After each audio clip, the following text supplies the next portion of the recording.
મેં તપાસ કરી અમદાવાદમાં પણ મારી સાથે કોઈ નહોતું, એટલે પછી મને થોડું ટેન્શન થયું કે ભાઈ કોઈ છે નહીં અને આપણે એકલા જ જઈએ છીએ. પણ પછી મને એમને રુચિ મેડમે કહ્યું હતું કે તમે ત્યાં જશો, ત્યાં અમારો થોમસનો માણસ મળશે કે છે ત્યાં આગળ, અને ત્યાં આગળ તમને બધી જ તમારી સગવડ VIP ટ્રીટમેન્ટ કરશે, તમારી હોટલ બુકને બધું જ મને ડોક્યુમેન્ટ મને આપી દીધા હતા. એટલે પછી મને શાંતિ થઈ ગઈ, અને ત્યાં ગયા પછી તો મને ઓર મજા પડી.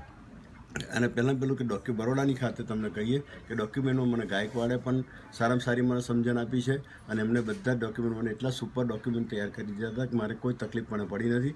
અને મને સીધો જ તમે કે છે આ કાગળિયા લઈને જજો, તમે સીધો જ તમને ત્યાં આગળ કોઈ તકલીફ પડવાની નથી. એટલે મેં 2 વાર એમને ડિસ્ટર્બ બી કર્યા, ઘરે બી હું ફોન કરતો હતો, તે છતાં પણ મને એ માણસે સારો સહકાર મને આપ્યો છે.